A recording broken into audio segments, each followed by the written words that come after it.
Hello everyone, this is Taki'h. Welcome to Practice of the Week. Today I want to talk about shaking and moving.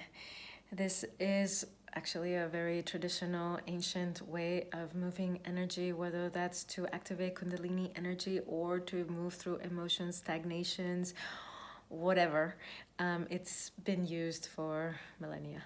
So it's nothing new, but it's beautiful to remember that this option exists to us.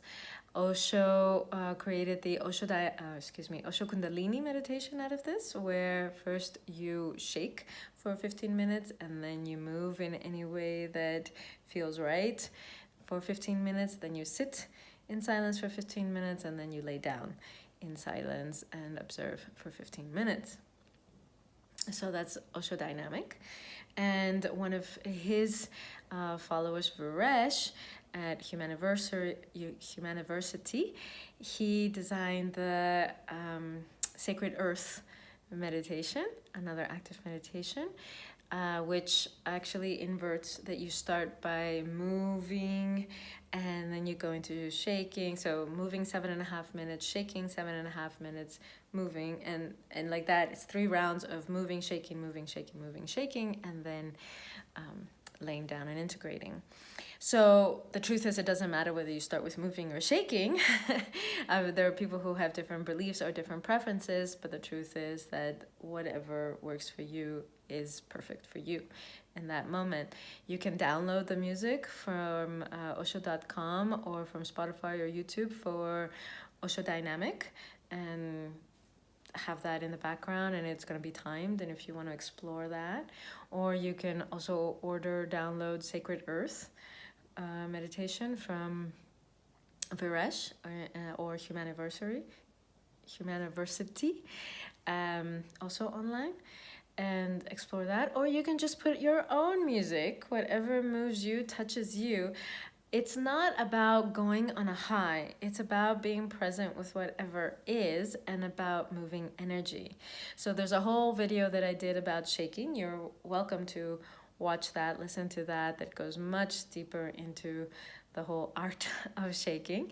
In fact, there's a ashram in Bali where that's all they do for 9 hours a day. And I think they don't take anybody for less than 2 weeks or something like that. Like, you've got to, be committed to that. So shaking, and movement. It's not about getting into my habitual ways of moving, aka dancing, and maybe I've taken dance lessons, or maybe there's just a habitual way that I move. And so it's also about exploring the unknown in whatever is fresh right now, whatever is alive right now, and how my body wants to move, and being surprised by that, being totally welcoming the unexpected. And maybe sometimes in those movements you find yourself on your fours, or rolling around on the floor, or on your back, or standing. During movement, it's an open invitation to let your body be moved. It doesn't have to move to the rhythm of the music or to the beat. It's being moved by life, being surrendered to the moment to moment, moment to moment, moment to moment. How is it that my body wants to move now, and move now, and move now? And the shaking allows us so much spaciousness and so much to become alive. It's like as if you put yourself, because we are majority liquid, 70-80%. It's like putting yourself in a blender, but not in a bad way, and just letting everything shake, get all, and that's a very yummy place to be, a very yummy feeling. So highly recommend this moving and shaking, or shaking and moving. And if you can dedicate half an hour, put on whatever music you enjoy, or no music at all, and see what comes. Maybe movement comes first, maybe shaking comes first, and then movement comes later, shaking comes later, and it's okay if they're not at even times and all of that. It's really okay. Or maybe only shaking wants to be explored, or only movement wants to be explored. And that's perfectly fine. There's no rights and wrongs.